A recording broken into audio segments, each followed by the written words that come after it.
Hello, Thursday meeting, week 9 at 12. All right, so let's do questions.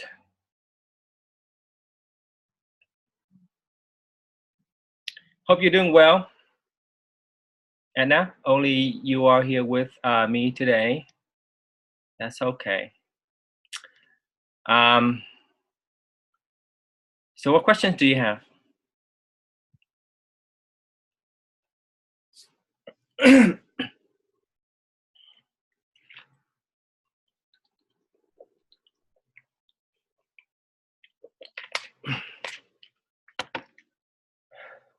Okay, let's see here.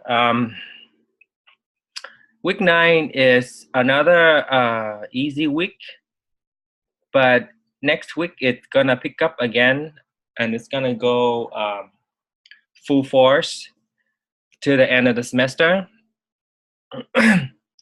So let's do week 9 for now, and then we'll tackle week 10 to next week. You should still be reading the sympathizer continuously. If you haven't gotten to chapter 16 or 14 yet last week, use whatever time you have this week to catch up, because you should be at chapter 16 by the end of this week, which is on Sunday. And then we're looking at part 3, chapters 13 through 15 of On Writing Well. We're looking at the critical essay.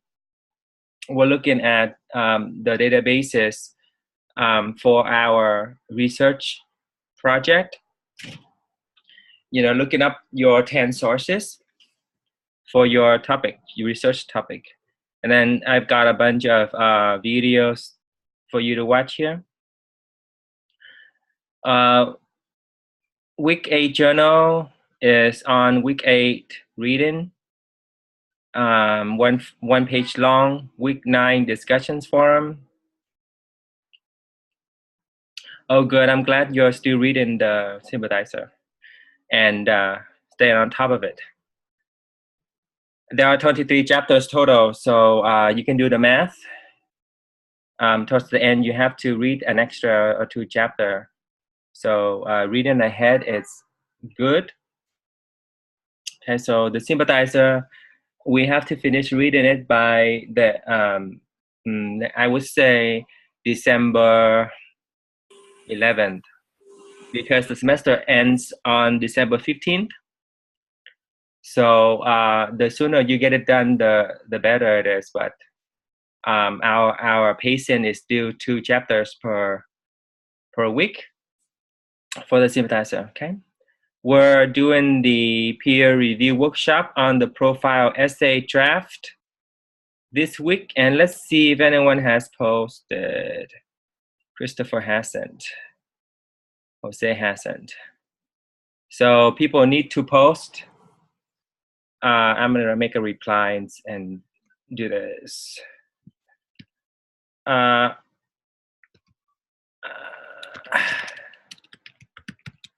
Please post your rough first draft of the profile essay no later than tomorrow, so I can pair you. Once you have posted, please send me a message so I can pair you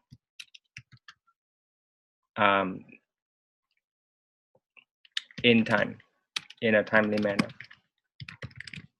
Okay, so that task will be worth 20 points. If you don't do this task, you can take the 20 points, then you know, that's your choice. But completing this task requires that you be paired with someone else and that you fill out this handout and post it for them, for that person. Okay.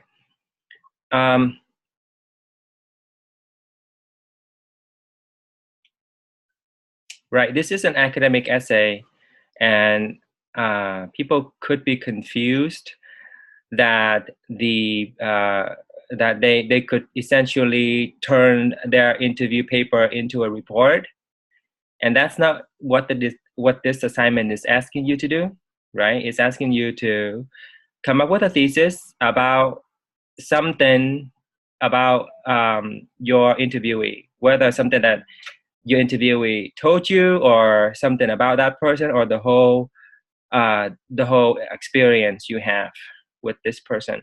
It should not be a report of your interview. Okay, so don't be telling me like, oh, on Thursday I went to see this person whose name is who does this job, who told me this, and this. That's not a profile essay. That's the report. Okay, so don't write a profile essay. Sorry, don't write a report. For your profile essay, I would like you to have an academic essay. And if you don't know how to write or how to work on this profile essay, I suggest that you go back to the previous modules and who was that? And review chapter 4. In addition to the slide shares that I've been talking about. Okay, the slide share on the chapter. Then we're looking at for the next task, the 8th edition of MLA formatting citing sources. And I find that the prezzies that I've included here, including the handout and the library guides for our 8th edition of MLA style, are extremely helpful. So this is a little bit sort of like self-educating for now. And when you have specific questions about citing sources or doing in-text citation using MLA, then you can ask me on Zoom or, on email, whatever you would like to do. But the task here is asking you to review one or more of them. You don't have to review all of them, although you could. I think it would extensively train you on the MLA 8th edition. And write a reflective paragraph explaining what you've learned from looking at these one or more of these sources. Okay, how has reviewing these sources prepare you for the upcoming annotated works cited list, which is step 2 of the research project? And I'll be talking about that in addition to the critical essay and the ethnographic essay and the rest of the research project. So we have roughly about 6 more weeks after this week.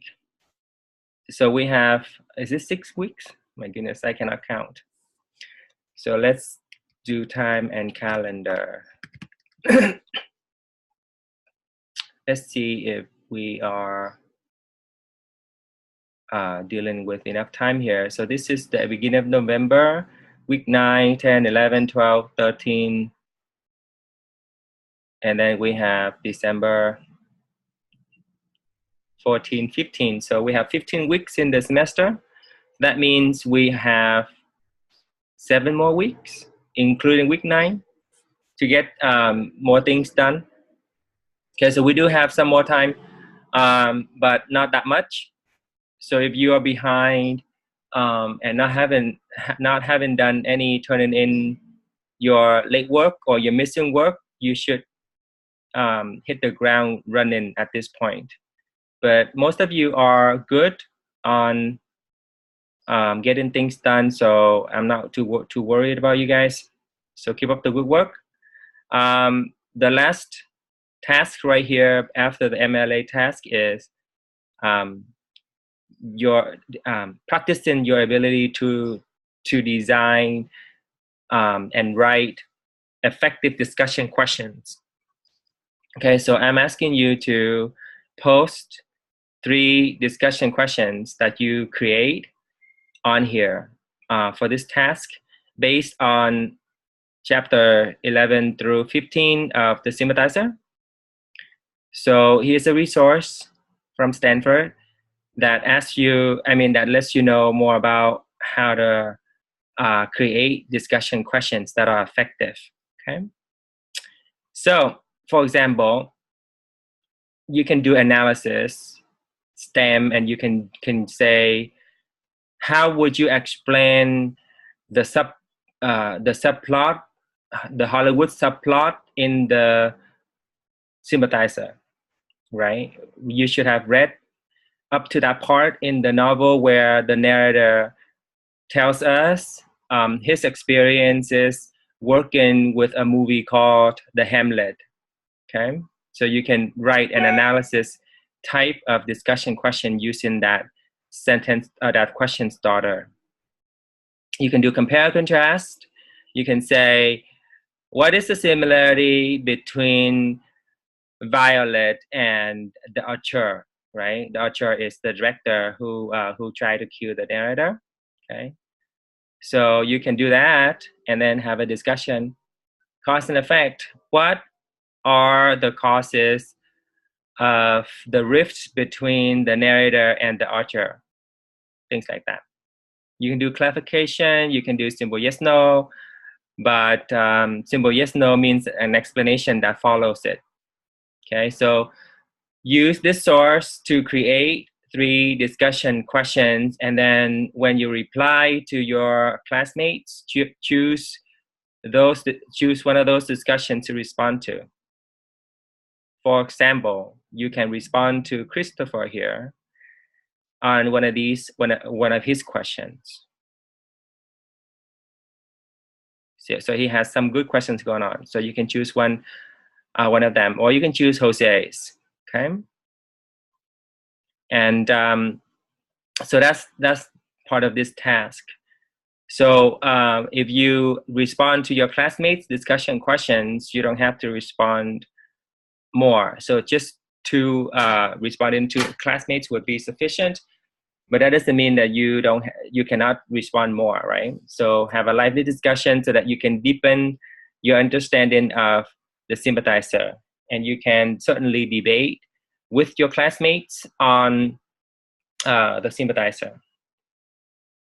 Okay, if they wrote something that you think is incorrect, you should point it out. And you can even involve me and ask me to look at your discussion and see if you've won the debate, or if you've made some good points and your classmates did indeed wrong, or something like that. So this is week 9 discussions. Then we go to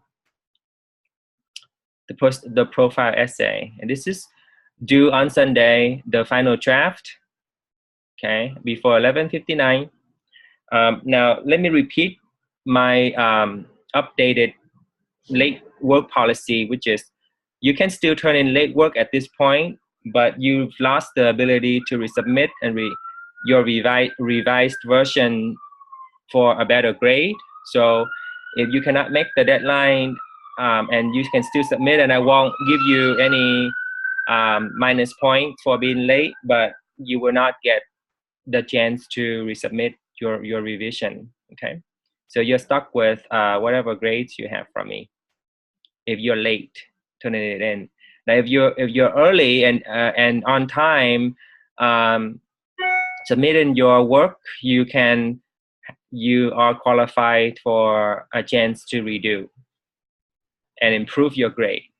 Okay, so that's a motivation piece that I have, and hopefully you will get your profile essay done on time.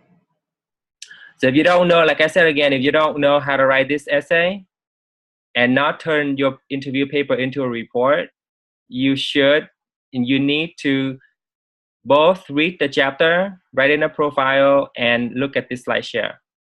Okay, and I assume that by this time you should already know how to write this genre of essay, the profile essay. Write in a profile. It's not like reporting on your interview. That's not the essay at all. Okay.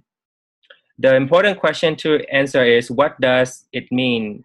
What does the information that the interviewee gave you means? So you have to do some analysis, some reflection on the major takeaways that you got from the interview.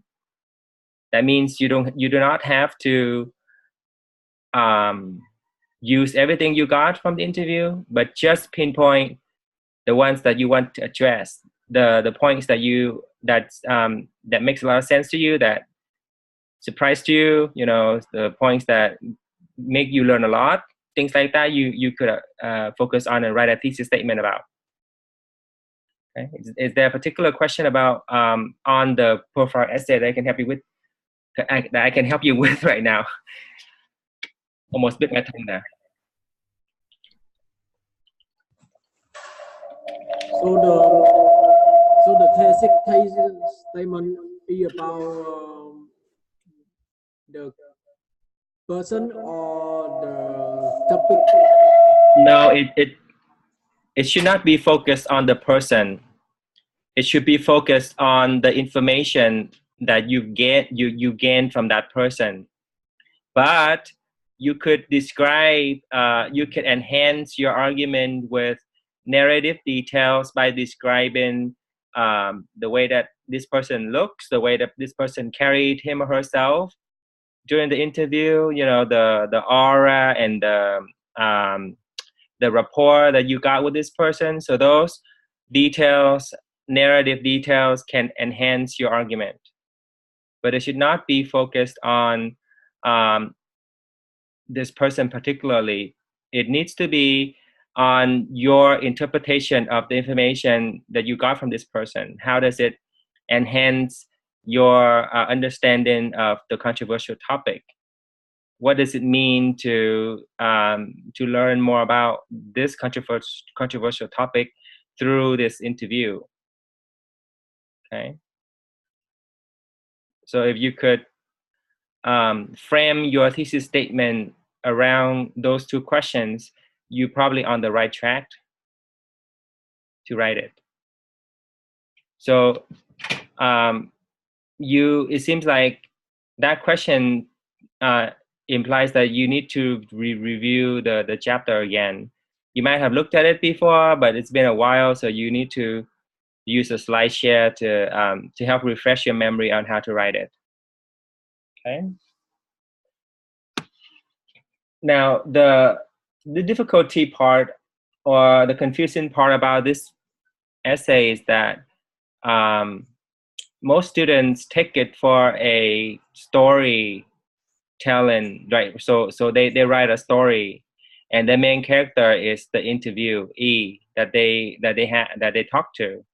But that's not the essay. A story is not an essay, and we're not writing a story based on true events, right? So it is an essay, an academic essay. So that's the difference.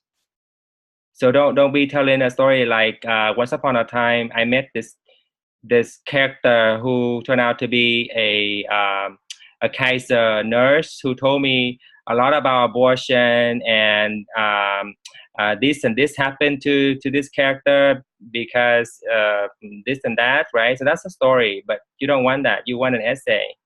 So an essay is built upon a thesis statement,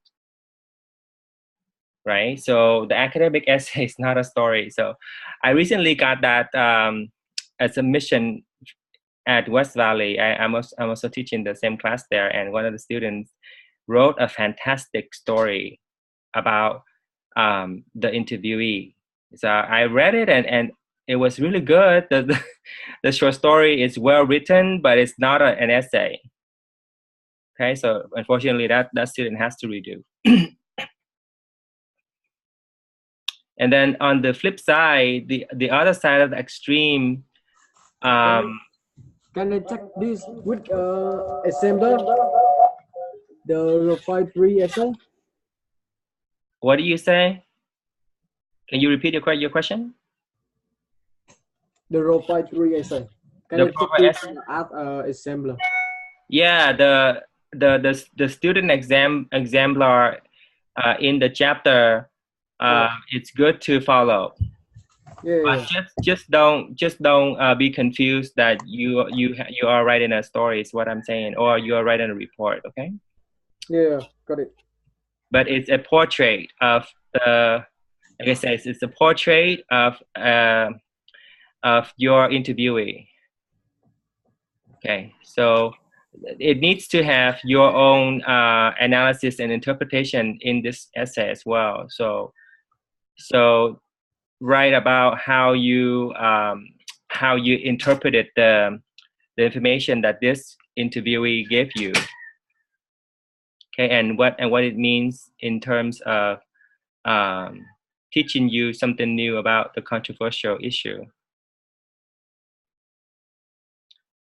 Okay, I thought I did include an exemplar, but it could be that I included in the previous discussions forum, so you might want to go back and look. I did include my own previous class students examples. So I'm not sure where I put it now. Let me double check.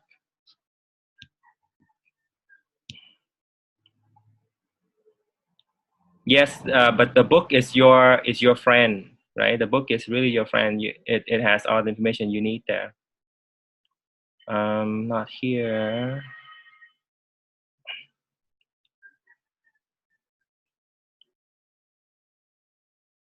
So when you post your rough draft and you want to be sure if you're on the right track, you can ask me to look at it. Okay. So so that if you are off track, then I can say, oh, hey, you're not doing the right thing here. So please do this and this and this. I think I put the thing here, the sample here. Okay. So this student sample is not good, so I wouldn't base mine on this, but at least it shows how he turned his interview into an essay with a thesis.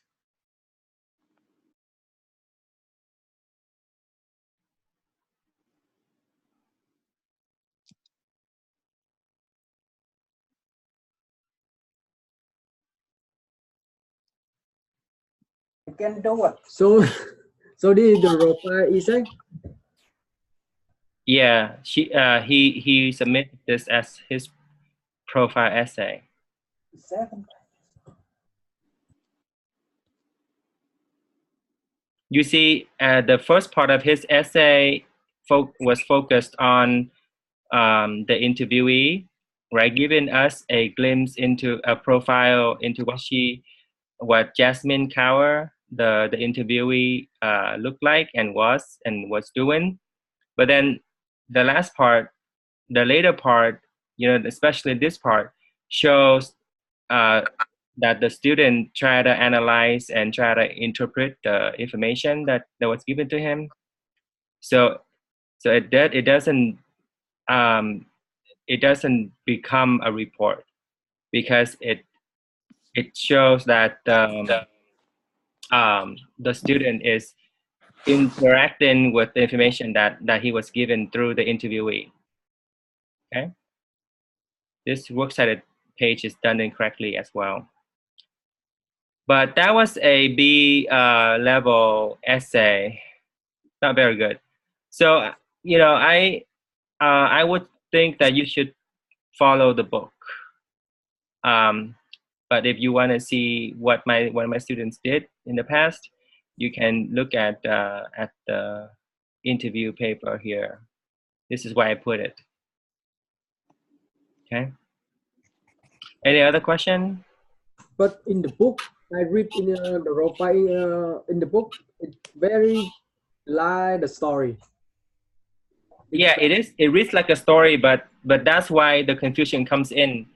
Most of my students think that they should turn their profile essay into a story, but it's not, because that student exemplar in the book includes the writer's thinking. So the writer shows evidence in that essay that she is integrating the information from the interview with her own thinking as well. So that She reflects on it. She writes about it. She doesn't just report. Yeah, it does read like a story for sure.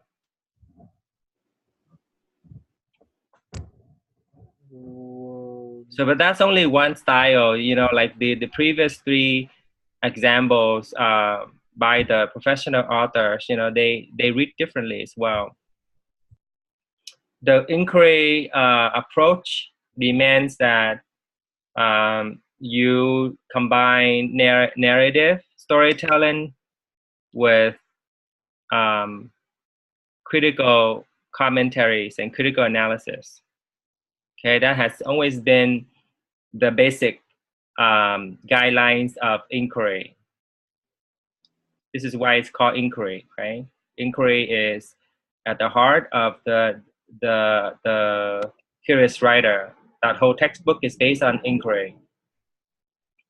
So let me see if I could find another student example since Edna asked. I don't know if I could, but let me see.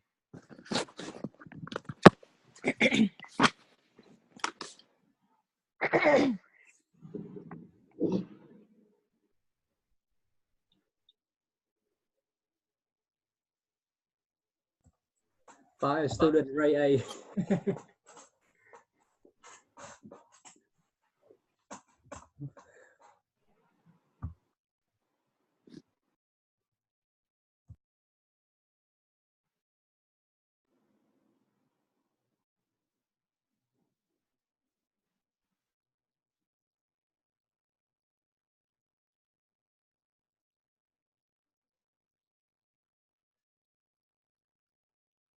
Yeah, so the first part of this student, she was one of my previous students. So the first part of this essay reads like a story for sure. But let me see where it begins, the critical analysis began.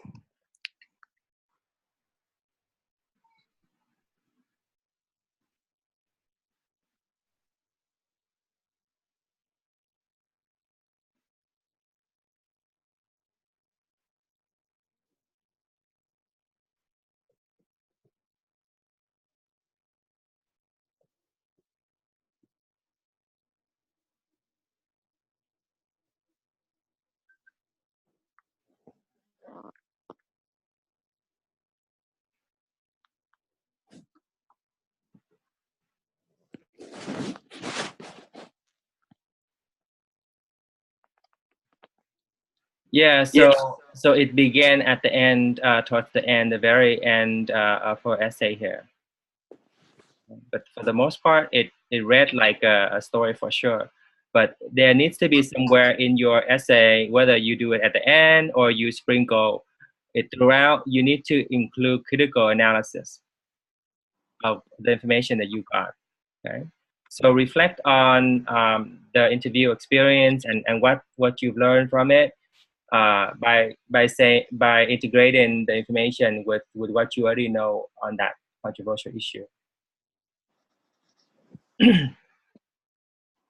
so do you want this for example? Yes, yes. Thank you.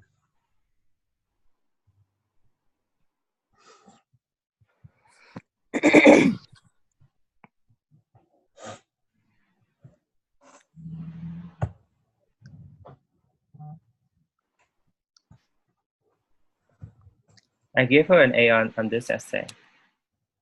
Okay, even though her critical analysis is very limited, she wrote a great essay. A cost profile essay, student essay.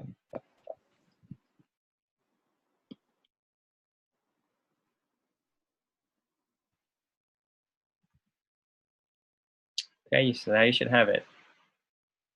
Other questions? No, I think that's it. Okay, good luck with getting this done. Meanwhile, I should let you know that you need to begin working on your research for the research project, right? So EVC has the library link, and you probably know this already. So access the databases, find articles and media, and then use academic search complete, and it's going to ask you to sign in.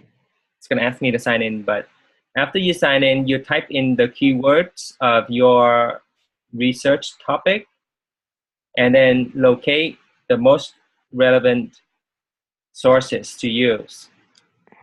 Most of your sources needs to be academic, meaning scholarly review, peer-reviewed journals. But then you may include, because you need to have 10 of them, you may include up to 4 sources from non-academic source, non-academic containers. So, for example, a non-academic source could be a verifiable documentary, a video clip, a podcast, a regular popular journal like the New York Times, right, or the San Jose Mercury News. It could also be an informal interview. But the majority of your 10 sources, at least 6 of them, need to be from a peer-reviewed journal. Okay, and I'll talk about that more next week when we deal with the annotated bibliography. But for now, should be thinking about that and explore academic search complete. There are other databases here that you can use as well. But academic search complete is probably the best one, the most comprehensive one. Okay, I'm going to end the meeting, and if you have more questions, I'll be back tomorrow twice, once at 12:30 and the other is at 5. Okay, I need to add an announcement to Canvas because I have been asked to take over a class, and that's gonna meet on Tuesday and Thursday. That new class is going to meet on Tuesday and Thursday at 12:30 to 1:55, which means that this meeting, our regular scheduled meeting on Thursday at 12, needs to be changed and canceled. Okay, so changes to our schedule. Zoom meetings on Thursday. So let me write this as I still remember, and if you want to ask me questions, you can, because this is going to affect you guys because you've been on the Thursday meetings for the most part.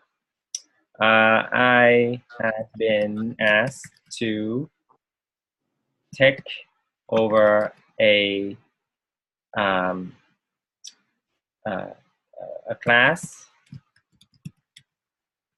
okay, which meets on Tuesday, Thursday from 12:30 to 1:55 p.m. So I am now unable to host our scheduled Thursday meeting at noon. I need to change this or move or ask you as those who have been attending on Thursday Zoom meetings to choose another time slot. Okay. So do you guys want me to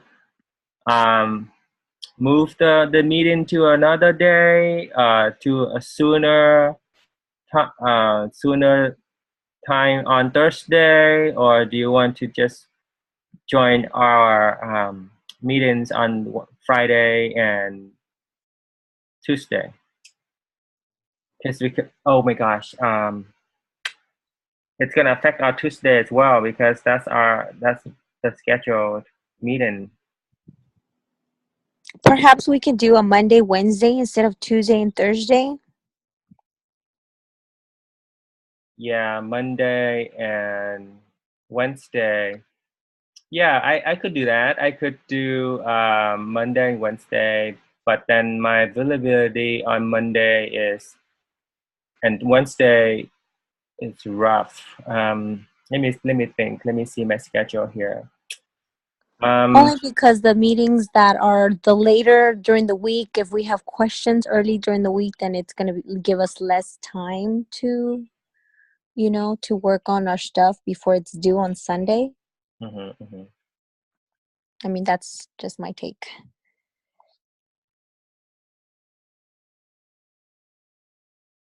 Well, I could do Monday at, let me see, I have to be in the lab at 1 o'clock. And it goes to 2:25. Then I could do it at 2:30. Okay, 2:30. Okay, so our schedule Tuesday, Thursday meeting at noon. So I'm going to change. I'm going to be on Zoom on Monday at 2:30 p.m. and Wednesday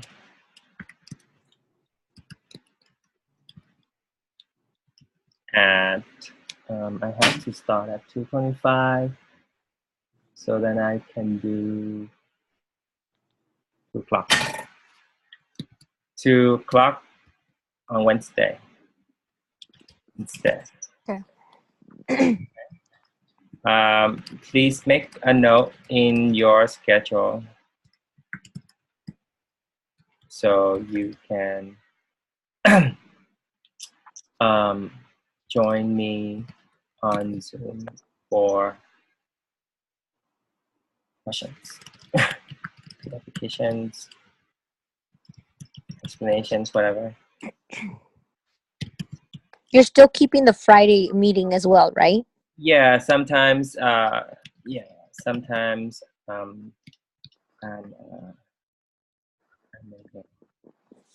Okay, so I just want to let you know that I do get drawn into. I'm also been. My goodness.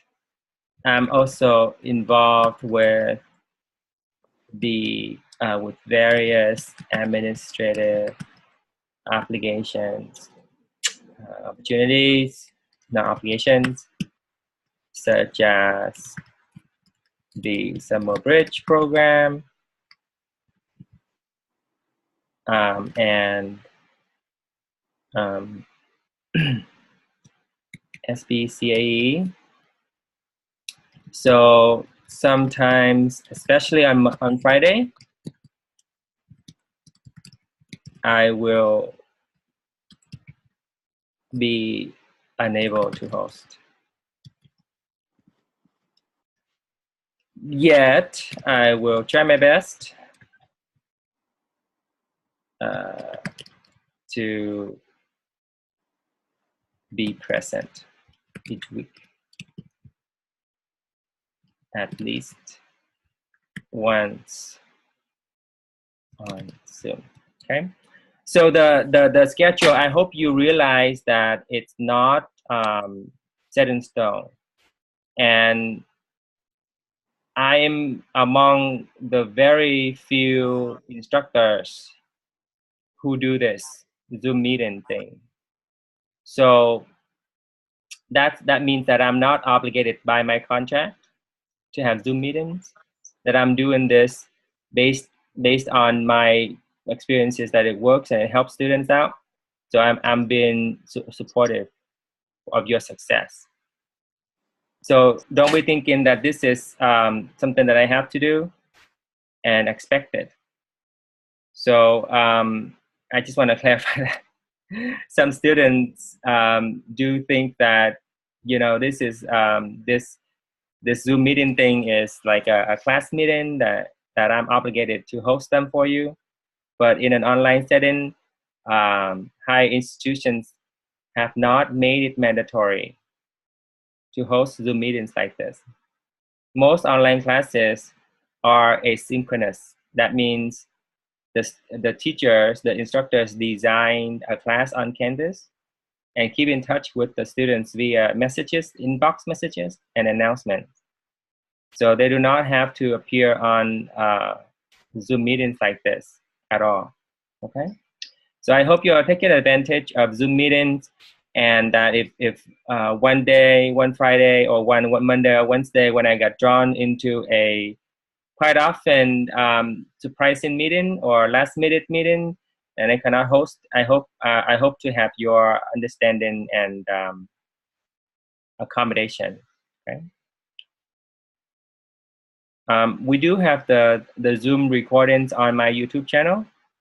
So in case that you show up to a meeting that got canceled, I hope that you can locate a previous recorded meeting and watch and do your work, and then contact me through messages.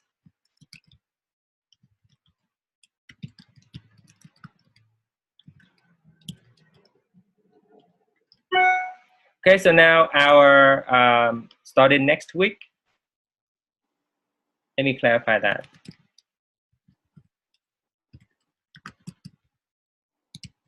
This is week 10. Whoops, not 19. I'm gonna bold that and highlight it so that people don't miss it. Okay, so let me know if you have more questions, and I hope that you can still join me at least once a week. Otherwise, you can contact me via email or something, or inbox message. All right, thanks for showing up today. Let me take attendance. And let me see here, attendance. 3 of you have been consistent with attending Zoom meetings on Thursday. That's good. Oh, this happened to be the last 3 students on the list. Okay. That should be it. And does anyone have any last minute question or comment?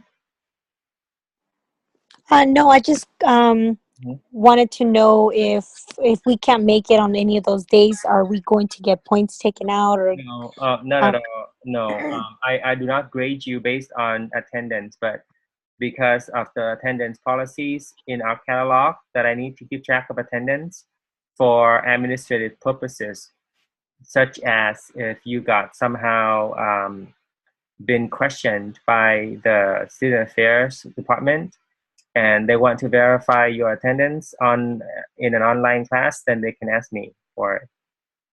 But that's rare. That's if you got in trouble or something. But most of you are okay. So just strictly for attendance policy purposes and doesn't affect your grade. And in an online class, attendance is not mandatory. So you're good.